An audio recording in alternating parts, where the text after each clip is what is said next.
"You're not our real dad." Those words weren't spoken then, not in those early years, but they lived inside me like a shadow I chose to ignore. A shadow that lurked in every smile, every thank you, every handmade card that declared me the best stepdad ever. Even then, a voice inside me whispered, "It's temporary. They're yours only until they remember where they came from." 8 years ago, I married Marissa, and with her came Oliver and Trevor, two boys with nervous eyes and brittle smiles. Their real father, Sean, lived in another state. He was a ghost made of loud promises, cheap trinkets, and cigarette smoke. He swooped in on birthdays, sometimes Christmas, arriving like a circus act.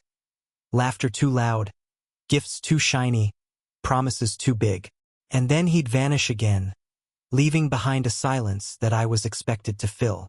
I became the filler, the patchwork man, the one who stayed. Started small, ordinary, packing lunches in the morning, lacing up shoes when they were late for school, sitting in cars that smelled of spilled juice and gym socks. I memorized their schedules. Oliver's trumpet practice, Trevor's spelling tests, the dentist appointments, the play rehearsals. Sean never knew those details. He couldn't. He was too far away, too absent, too absorbed in his own second life. But I knew. I always knew. I was the one who woke in the middle of the night to sit beside Trevor's bed when a fever wrung the sweat out of him. I was the one who held Oliver's hand when he broke his arm at camp and screamed like his world had ended. I was the one who waited in parking lots, engine running, while they tried out for teams or auditioned for parts or stumbled out of classrooms with eyes red from failure. And slowly they came to me, first cautiously. A hug here, a whispered thanks there. Then boldly, handmade cards on Father's Day, drawings of me with a cape, stick figures with smiles wide enough to split their faces. They called me the best. They told their friends I was their dad. And though they added step when Marissa was around, I heard the truth in their voices. For a time, I believed I had done it, that I had built a bridge strong enough to carry us all. But I didn't just give them my time. I gave them my labor, my money, my very marrow. Sports gear when their friends had better cleats. Trips when they whispered they felt left behind. A savings account I started quietly, never telling them the sacrifices it required. The nights I worked late, the hobbies I abandoned, the things I denied myself so they would never feel the weight of lack. Every birthday was full. Every Christmas lit with lights and warmth. And they gave back what children know how to give. Love in drawings, gratitude in smiles, devotion in small gestures. Oliver once wrapped his arms around me at the zoo and said, "I wish you were my real dad." Trevor once slipped a note into my jacket pocket. "Thank you for taking care of us." I kept that note folded in my wallet until the ink faded into a blur. Marissa saw it too. She told me often, "You don't have to try so hard." But she didn't stop me. She let me give and give, maybe because she knew what Sean wasn't. Maybe because she wanted her boys to have at least one man who didn't vanish after making promises. Those were the good years. Back then, I believed in permanence. I believed that consistency mattered more than blood. That if you stayed long enough, gave enough, bled enough, the bond would set like concrete. That when the boys grew older, they would look back and see the truth. Sean was a shadow, I was the foundation. But I was naive, because children grow. And with age comes not just independence but curiosity. They begin to question. They begin to long for what's missing, even if what's missing was never good for them. They start to rewrite the past, softening the edges of absence, painting absence as romance, and turning presence into routine. I didn't see it then. In those years, I was blinded by their laughter, by their small hands in mine, by the warmth of being needed. I thought the cards they made in grade school would carry over into adolescence. I thought gratitude would deepen with age, not wither. But gratitude is fragile, and love, when not tied to blood, can be rewritten overnight. I think back on those early days often, not because they comfort me, but because they remind me how easy it is to be deceived by smiles and sticky-fingered hugs. I remember Trevor asleep on my shoulder after a long day at the amusement park. I remember Oliver screaming with joy when I surprised him with tickets to his favorite band. I remember believing, truly believing, that these were the building blocks of something permanent. Permanent. That word mocks me now. I should have known better. I should have remembered the silence in their eyes when Sean would show up, flashy and unsteady, with his laugh too loud and his promises too big. I should have known that one day, they would trade the steady hand that fed them for the shaky hand that waved from the distance. Because children, no matter how much you give, always yearn for what they were denied. And I, the filler, the patchwork man, the stand-in, I could never compete with absence dressed up as mystery. 8 years I gave them. 8 years of my time, my money, my patience, my bones. 8 years where I convinced myself that permanence was earned, not given. That family was built, not inherited. 8 years where I believed I could outrun the shadow of Sean. But shadows always catch up. And when they did, everything I had built, everything I had sacrificed, everything I had carried, it all shattered in a single evening, at a dinner table where words became knives and the boys I had raised chose absence over presence. That night is another part of the story. But before we get there, I want you to understand why it broke me. Because before betrayal comes devotion. Before rejection comes sacrifice. Before the knife slips in, there must be flesh soft enough to wound. And I gave them all of mine. Sean returned the way storms return after a long summer drought. Sudden, violent, and celebrated by those too young to remember the destruction he left behind the last time.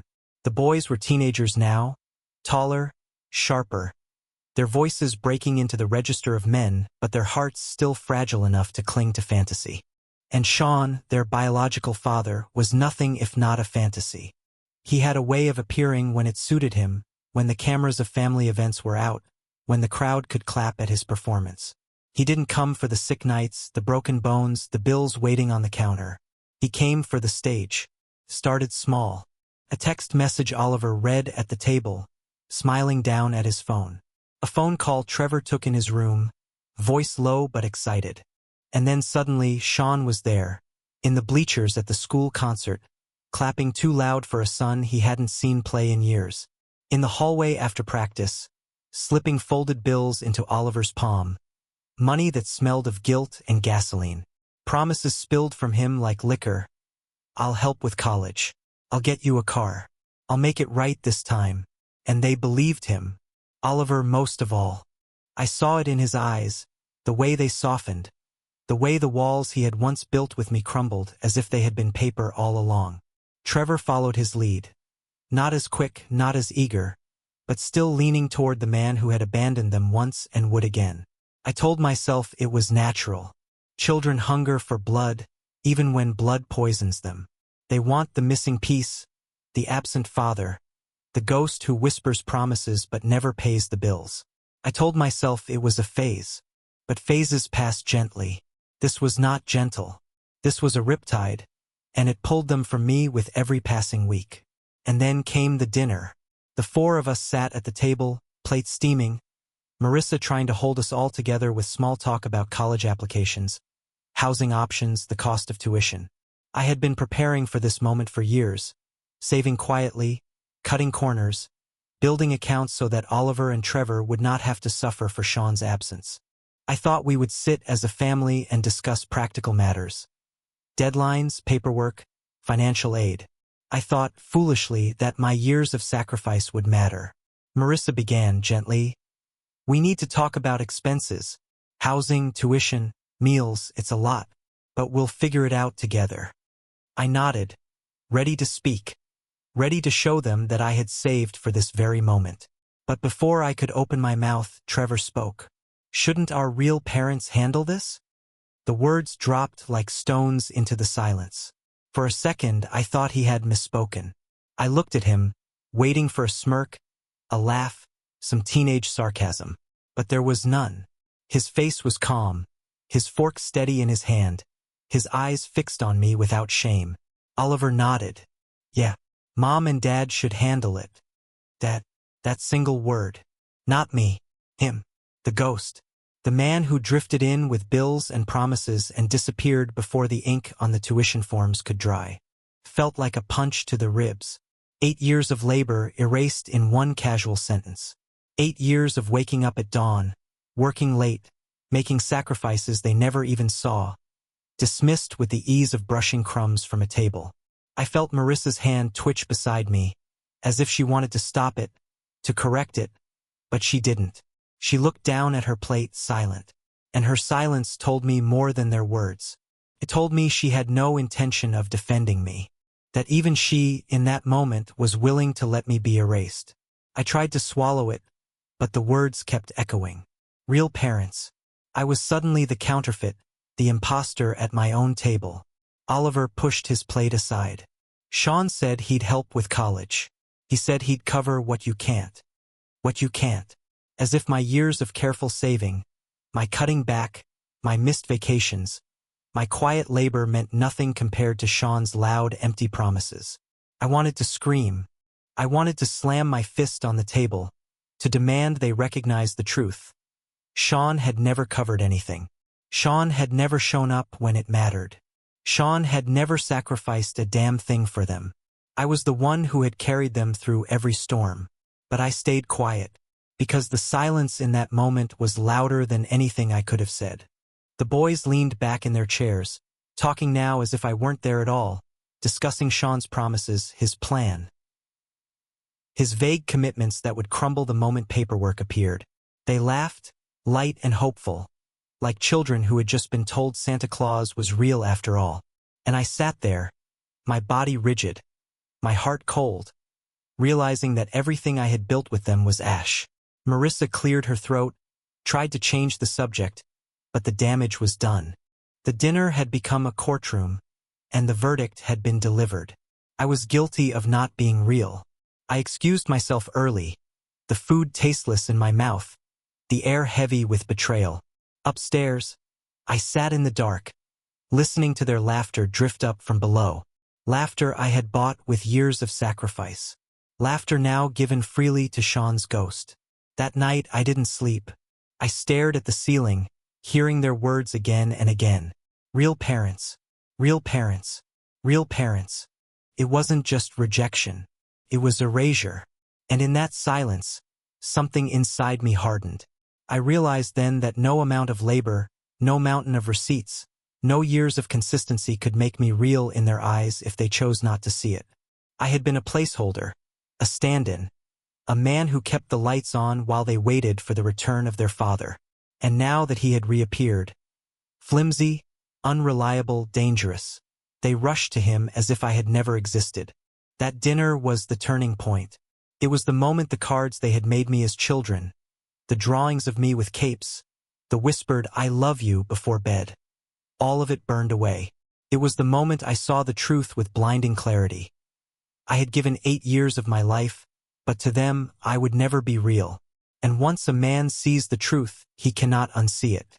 That night, I lay awake, fists clenched, repeating their words in my head, not to punish myself, not to wallow, but to engrave them into me like scars, because those words would guide me toward the only decision left to make. But that comes later. For now, know this: betrayal rarely comes with shouts. More often, it comes with laughter over dinner, with casual words spoken by those who do not even know they are cutting you open. And I bled quietly at that table while my family, my so-called family, laughed over promises that would never be kept. You're just an extra mouth here. Nothing but trouble. Those were the words that finally snapped something inside me. They weren't whispered. They weren't half-jokes. They were delivered with the flat, confident tone of boys who believed their cruelty carried no consequence.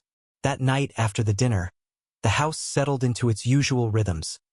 Oliver upstairs with his music, Trevor laughing at something on his phone, Marissa humming in the kitchen as if nothing had happened. But I sat in the dark living room, the words echoing like a bell tolling the end of something sacred. 8 years of service, and this was the verdict. Unwanted, unnecessary, expendable. I stared at the walls around me, walls I had paid for, walls I had painted, walls I had repaired more times than I could count. Every nail, every plank, every bill had my name on it. And yet, in their eyes, I was not real. And so I asked myself the question no one in this house had dared to ask. If I am not their parent, then why am I their ATM? The clarity came cold and sharp. Authority and responsibility are twins. You cannot sever one from the other. If I had no authority, no respect, no acknowledgement as a father, then I carried no obligation to continue feeding mouths that spat venom at me. I made the decision in silence, my jaw clenched, my heart strangely steady. The rage was gone. In its place was something colder, resolve. I started with the phones. Those glowing screens they carried like lifelines. The bills had always landed in my inbox. So I logged in one by one and shut them down. Cut the service clean. By morning, their worlds of texts and streaming and endless social noise would vanish into static. Then I moved to the gifts. The gaming consoles, the sports gear, the things I had bought over the years because I wanted them to feel equal to their friends, never left behind.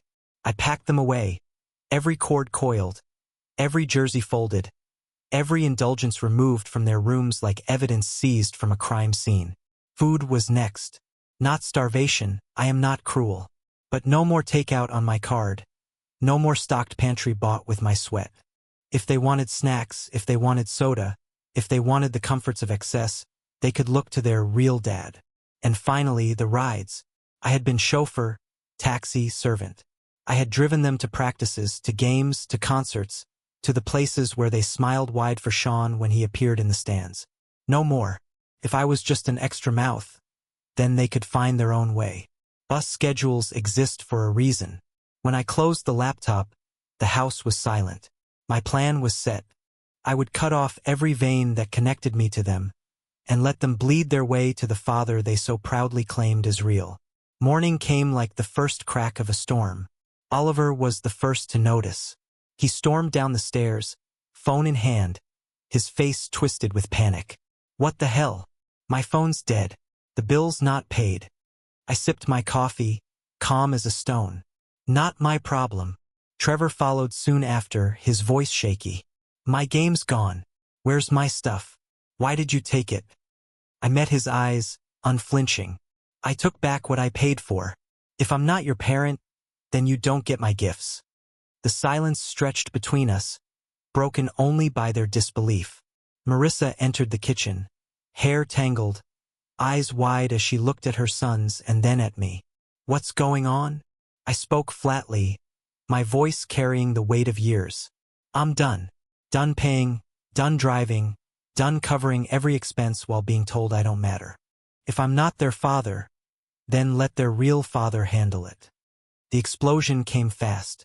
Oliver's face went red, his fists clenched. You can't do that. You can't just cut us off. Dad said he'd help, he promised.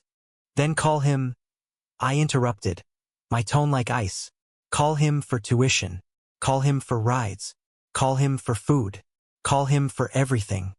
Trevor's voice broke. He doesn't have money like you do. He can't. Not my concern. Marissa's face twisted, caught between fury and fear. Jake, this is insane. They're just kids. You can't punish them like this. I turned to her, my voice sharp enough to slice. Punishment? No, this is reality. They wanted me gone, and I listened. If they won't recognize me as a father, then they don't get the benefits of one. Her eyes filled with tears. You're tearing this family apart. I almost laughed. No, I'm just stepping out of a role you all decided I never had. By the end of the week, the cracks were wide enough to swallow them whole. Oliver's campus card was blocked. The tuition I had been quietly paying canceled with one click. He called the school in a panic, only to be told that forms needed signatures, that money needed to appear. Sean had promised, but Sean had vanished. The ghost couldn't file paperwork. Trevor, too, felt the ground give way. No more allowances, no more rides, no more meals on my dime. He picked up a job on a construction site, his soft hands blistering under labor he had never been forced to know. He came home with dirt under his nails, too tired to laugh, too weary to sneer. And Marissa, she stood in the ruins, her silence finally broken. She realized what I had always known, that I was the foundation, that Sean was nothing but smoke, that the boy's faith in him was as empty as his wallet. The house grew quiet, not peaceful, never peaceful, but quiet with the weight of reality. Oliver stopped talking about Sean's promises. Trevor stopped laughing at his phone. Marissa stopped defending them. They all saw the truth. And yet no apology came. Not then. Not from Oliver, not from Trevor, not even from Marissa. They lived in shock, in resentment, in anger, but not in regret. I watched them crumble. I watched them stumble under the weight of their own words. And though part of me ached, another part, the colder part, felt a grim satisfaction. Because sometimes the only way to teach the value of support is to take it away. They had spat in the hand that fed them. Now they would learn what hunger tasted like. And I would not rescue them. Not this time. Months passed. Long enough for the silence in the house to become a second language.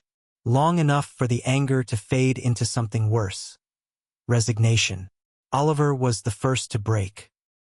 He came home less often, his eyes shadowed, his voice quieter than before. The boy who once mocked me now carried himself like someone who had aged 10 years in one season. I knew why. College had not been the dream Sean promised. Without my money, the world had teeth, and those teeth had already drawn blood. Trevor too had changed. The laughter that used to spill out of him, sharp and cruel, was gone. In its place was exhaustion. He came home from the construction site with hands cracked and blistered, his back aching in ways he didn't know youth could ache. He had begged Sean once for help. I heard it in the desperate tone of his voice through the walls. The call ended quickly, and I knew Sean had disappeared again, slipping back into his old pattern of excuses and silence. Marissa lived between them and me, a woman torn by loyalties she had never been brave enough to declare. At night she whispered questions. Did you have to cut them off so harshly? Couldn't you give them just a little? But her voice carried no real conviction. She had seen what I had seen. Without me, the boys floundered. With Sean, they drowned. And so the months wore on, each of us walking separate paths under the same roof. It was near Oliver's graduation when the moment came. I found him at the door one evening, standing with an envelope in his hand. He looked thinner, worn down, his face stripped of the arrogance that once defined it. He said nothing at first, only held the envelope out as if it weighed too much for him to carry alone. I opened it and found a photograph. Oliver, in cap and gown, standing alone. No Sean at his side. No Marissa either. Just him, with the forced smile of someone who had survived but not thrived. On the back, in shaky handwriting, were the words, I paid for school myself. Thank you for what you taught me. I didn't speak. I didn't hug him. I didn't pretend this was reconciliation. I simply took the photo, nodded once, and closed the door behind me. Later that night, I slid the photo into a drawer. Not framed, not displayed, just kept. A relic. A reminder that even if the bond had broken, the lesson had not. Because that was the truth. I had taught them something, though not in the way I once intended. I had taught them what happens when support disappears. I had taught them that absence costs more than presence, that promises without action are hollow. Sean had been their fantasy, but fantasies collapse under the weight of reality. And me? I no longer tried to be more than I was. I no longer chased their approval like a starving man chasing scraps.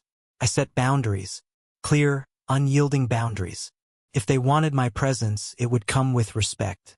If they wanted my help, it would come with acknowledgement. Otherwise, they would stand on their own feet, just as they had been forced to do. Marissa never forgave me fully. She said little, but the distance grew. We spoke less, touched less, lived more like tenants than spouses. She wanted me to relent, to return to the man who carried everything without question. But I could not. That man was gone, buried beneath their betrayal. Sometimes, late at night, I wondered if I had been too harsh. If cutting them off so completely had scarred them in ways they would never recover from. But then I remembered their words. Real parents, extra mouth, nothing but trouble. And I knew there had been no other way. You cannot teach gratitude with gifts. You cannot demand respect with money. The only lesson that lasts is the one carved by absence. Oliver's photo sits in my drawer still. I don't look at it often, but when I do, I see not the smile but the shadow behind it. The shadow of a boy who learned, too late, that respect cannot be faked, and that love without acknowledgement collapses into exploitation. That was my closure. Not reconciliation, not forgiveness, but clarity. I had been their foundation. When I withdrew, they stumbled.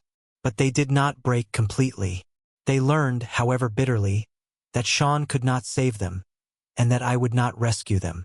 They learned the world was harder than they imagined. And perhaps that lesson was worth more than any tuition I could have paid. I live differently now. I no longer pour myself into people who see me as optional. I no longer mistake presence for permanence. I understand now that blood may not matter, but respect does. And without it, every sacrifice becomes slavery. And so I ask you, whoever hears this confession, was I wrong? Was I cruel to take away what they had mocked, to let them feel the weight of the absence they once worshipped? Or was I finally right to stop paying for a family that never saw me as real? Tell me, if you had been in my place, what would you have done?